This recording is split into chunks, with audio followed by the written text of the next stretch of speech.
In fact अगर आप ध्यान से देखो, महाभारत के बाद ही तो कलयुग शुरू हुआ। तो कलयुग का बीज कहां बोया गया? Mahabharata is the seed of Kaliyug. तो वो भी तो हम सब, कृष्ण को एक बार हटा दो महाभारत से, भगवान एक है वहां कृष्ण रूपी, बाकी सब इंसान दैविक थे, आसुरिक थे, बट इन ह्यूमन फॉर्म। पूरा महाभारत तो उन लोगों ने किया, कृष्ण ने थोड़ी किया महाभारत। वो तो लड़ बैठे थे आपस में दोनों फैमिलीज। कृष्ण ने तो आके ये बोला कि चलो मैं खड़ा हूं यहां पे, किसको मेरी जरूरत है। किसी ने उनकी सेना ले ली, किसी ने उनको ले लिया अपनी अपनी बुद्धि के अनुसार। उसमें भगवान का कहां रोल था? एक आदमी अपनी बीवी को अगर लगा रहा है जुआ पे, उसमें भगवान का कौन सा रोल है? जैसे आपने प्रेम भक्ति की बात करी, जितना मुझे समझ आती है, जितना मुझे ज्ञान है, अगर मैं कुछ गलत बोलूंगी तो मुझे क्षमा कीजिएगा। जैसे आपने राधा रानी की बात करी, तो जैसे राधा माँ है, मीरा माँ है, पार्वती माँ है, तो आप जैसे हम वो सब चीज़ें पढ़ते हैं तो हमें ये एहसास होता है कि उन जैसा प्रेम जैसा उन्होंने अनुभव किया था, वैसा हम इस ह्यूमन एग्जिस्टेंस में कैसे एक्सपीरियंस कर सकते हैं। बिकॉज मुझे ऐसा लगता है कि भगवान के साथ तो वो हम रिश्ता बना सकते हैं, एटलीस्ट इस स्टेज पे मुझे ऐसे लगता है कि वो जो एक अनकंडीशनल जो प्यार होता है वो भगवान के लिए आ जाता है, वो बॉन्डिंग भगवान के लिए आ जाती है। लेकिन क्या वो इस अर्थ डायमेंशन पे, अर्थ प्लेन पे, do that kind of exist, love can exist for a human being as well? And if that is possible, then is it a contradiction of this thing that we are the souls who have come here for evolution, and we will, we are just playing a role and working for our evolution? So this is I hope I made my question. yes. आप कह रहे हो कि जैसा प्रेम भाव मैं शिव के प्रति फील करती हूँ, वैसा किसी इंसान के प्रति फील हो सकता है क्या कभी? क्या ये संभव भी है? वो होता है क्या? हाँ, तो वो आपका प्रश्न कि क्या वो होता है? आपका जो प्रेम भाव शिव के प्रति है, उसको अंग्रेजी में हम बोलते हैं अनकंडीशनल, करेक्ट? और अनकंडीशनल का अर्थ होता है आप जैसे भी हो, और आप मेरी आधी बात मानते हो, आधी नहीं मानते। मैं तो बहुत मांगती हूँ उनसे, सारी थोड़ी पूरी करते हैं वो, बट फिर भी मैं प्रेम करती हूँ, अनकंडीशनल है। अगर प्रेम अनकंडीशनल शिव के प्रति है, और अगर आपको ये अनकंडीशनल का फॉर्मूला समझ में आ गया, तो ये अनकंडीशनल का फॉर्मूला किसी पे भी लग सकता है। अंतर शिव या व्यक्ति में नहीं है, खेल अनकंडीशनल शब्द में है। अगर अनकंडीशनलनेस शिव के साथ समझ में आ गई, तो व्यक्ति के साथ भी समझ में आ जाएगी। क्योंकि व्यक्तियों में भी तो यही है, वो आपकी आधी बात मानेंगे, आधी नहीं मानेंगे। आधे काम आपके अनुसार करेंगे, आधे आपके अनुसार नहीं करेंगे। आधी एक्सपेक्टेशन पूरी करेंगे, आधी नहीं करेंगे। करेक्ट? सीखना मुझे शिव में और ह्यूमन में क्या अंतर, ये नहीं सीखना मुझे, ये अनकंडीशनल, तू जैसा भी है वैसा। प्रेम सोनाली का चेंज नहीं करना चाहता, मैं शिव को चेंज नहीं करना चाहता, मैं शिव को अपने अनुसार कभी नहीं ढालना चाहता, मैं तो शिवमय होना चाहता हूं। यही प्रेम। मैं तुम्हें अपने अनुसार नहीं ढालना चाहता, मैं तो तुम्हारे जैसा हो जाना चाहता हूं। करेक्ट? हम हनुमान की पूजा करते हैं, वो भक्त है। भारत में राम जी की कम पूजा होती है, हनुमान जी के मंदिर ज्यादा है। तो हम बोल रहे हैं हमें भगवान जैसा नहीं होना, हमें भक्त जैसा बना। तो हम तो उनके रंग में रंगना चाहते हैं। ये है प्रेम। प्रेम चेंज नहीं करना चाहता, प्रेम कोई मांग नहीं पूरी करवाना चाहता। शिव तुम्हारी 4 बातें नहीं माने तो तुम मंदिर जाना छोड़ देते हो क्या? नहीं ना, ऐसा। तो तुम्हारा कोई प्रियजन भी तुम्हारे अनुसार नहीं काम करे तो तुम क्या छोड़ दोगे उसको?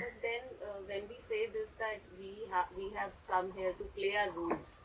So now these two things, love for a divine and love for a human being, how do we differentiate? I don't know, I am unable to ask that question now. मतलब इसमें मुझे कोई डायकॉटमी नहीं दिख रही है। हम पृथ्वी पे कुछ अपना पार्ट प्ले करने आए हैं, कुछ सीखने आए हैं। करेक्ट? क्या सीखने आए हैं? एक मार्ग लव का, एक वैराग्य का है। नहीं, एक ही चीज तो सीखने आए हो आप। अच्छा मुझे ये बताओ, आप क्या सीखने आए हो यहाँ पे? मुझे ये लगता है कि वी आर सोल्स जो ठीक है। इवॉल्व होने आई हैं, हाँ, so we have to go through certain experiences in our life and in our lifetime or then different lifetimes to evolve.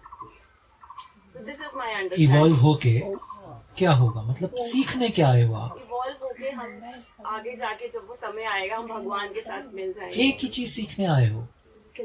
हम सब एक ही चीज सीखने आए पृथ्वी पे, अनकंडीशनल लव. ये जो अनकंडीशनल शब्द है ना, हम सभी अनुभवों से बस यही सीखने का प्रयत्न कर रहे हैं. दुख के अनुभव से भी, सुख के अनुभव से भी. कोई छोड़ जाए हमें उस अनुभव से भी, पूरा जगत मेरा हो जाए उस अनुभव से भी. सीखना एक ही है. यहां मल्टीपल लेसन नहीं सीख रहे हैं हम. At the core we are all here to learn unconditionalness. That's all. इसको हिंदी में बोलते हैं एकात्मनुभूति.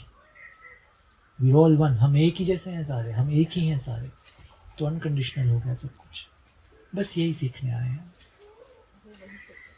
यस. देखिए, मैं छोटा सा क्वेश्चन था, जी अलग टेंजेंट में था थोड़ा। जी प्लीज. जैसे कि लाइफ में अपने को बहुत अनुभव मिलते हैं जी और अपनी जैसे अपब्रिंगिंग हुई है, जी तो वी आर स्पिरिचुअल लेवल में रिलीजियस तो मोटा मोटी सभी थे, जी लेकिन लाइफ में कई ऐसी सिचुएशन आती हैं कि ईश्वर की सत्ता पर से विश्वास उठ जाता है। उस विश्वास को कैसे इन्फोर्स किया जाए? मैं छोटा सा एग्जांपल दे रहा हूँ कि मैं इजराइल गया था, तो वहाँ पर एक लेडी की ग्रेव है. She was one of the survivor of the Holocaust.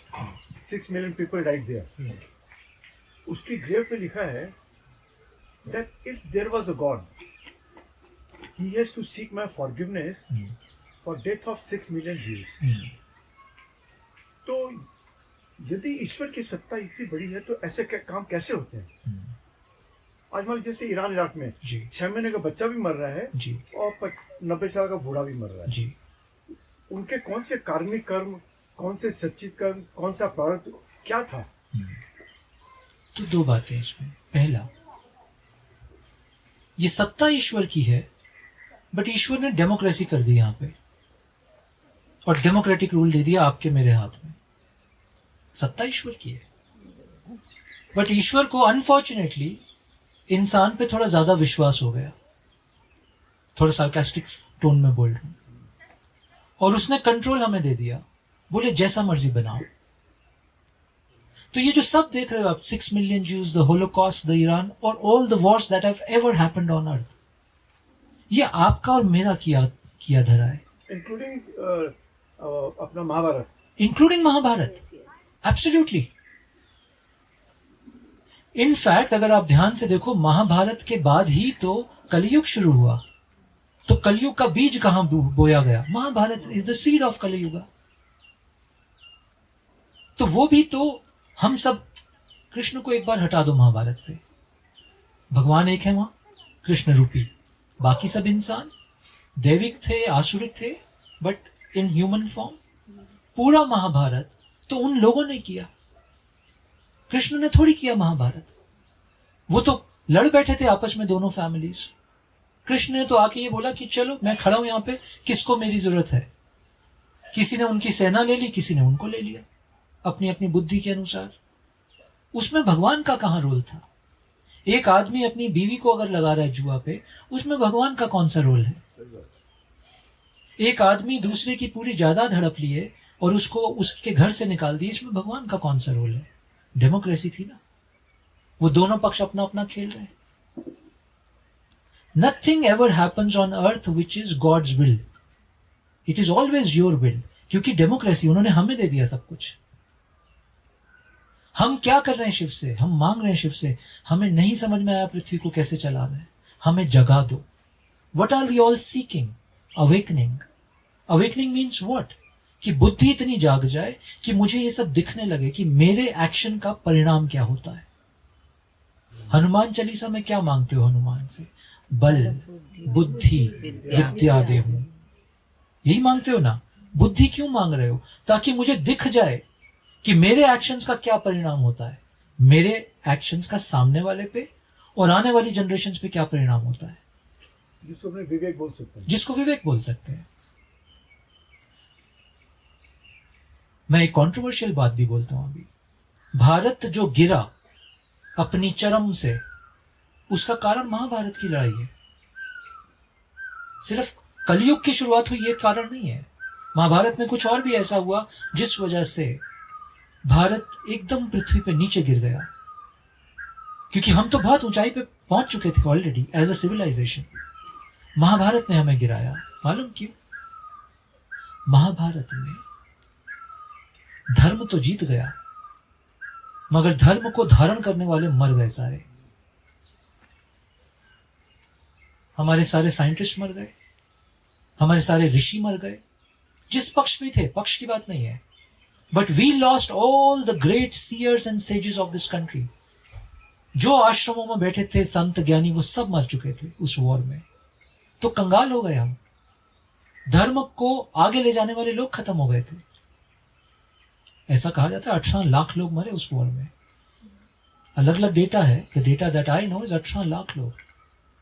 जितने उस समय के बड़े आश्रम थे, जितनी फॉरेस्ट मॉनेस्ट्रीज थी, उस सब के लीडर्स मार दिए गए। तो धर्म को आगे ले जाने वाला कौन बचा? अंत में कृष्ण भी गए।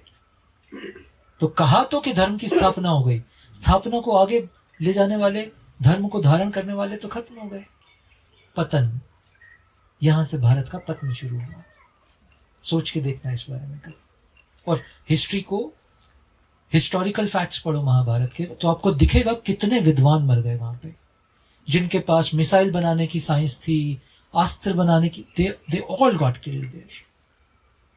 तो हम कंगाल हो गए। उसके बाद यहां से पतन शुरू हुआ भारत का। स्वामी दयानंद सरस्वती जिन्होंने आर्य समाज की रचना की, मेरे ख्याल भारत में शायद उन्होंने इस विषय पे कुछ बात की है, मैंने पढ़ा नहीं उनको, but I think he has talked about this, क्योंकि इस विषय पे मैंने ज्यादा लोगों से बात नहीं सुनी है। ये मेरी दृष्टि। तो सत्ता ईश्वर की, मिनिस्टर्स हम करप्ट हो गए, उसका परिणाम भुगत रहे हैं। इसीलिए उसका सॉल्यूशन क्या? ये तो प्रॉब्लम स्टेटमेंट हो गई। सॉल्यूशन बल बुद्धि विद्या दे। विद्या आ जाए, बुद्धि आ जाए और बल आ जाए। बल मतलब निडरता आ जाए, तो हम अपने पांव पे फिर खड़े हो जाएंगे। So we are seeking that level of awakening, जिसमें बल भी हो, बुद्धि भी हो, विद्या भी हो। ऐसा। Does that answer your question sir? एक छोटी सी इससे कनेक्टेड चीज थी और जी। जैसे अपने बोलते हैं कि the world is ruled by cause and effect. जी। आज जो भी अपने देख रहे हैं, there is a cause of that. जी। तो आज की स्थिति का कॉज क्या है? किस हर परिप्रेक्ष्य चीज में? में। ग्रीड। मैं again I am going back to 60 million Jews. अच्छा। 6 मिलियन ज्यूज कि वो जो मरे, उसका हाँ। कॉज क्या था? कॉज एंड इफेक्ट की बात करते हैं अपने। मैं मोटे तौर पे आपको 4-5 रीजन बताता हूं हर वॉर के, मोटे तौर पे।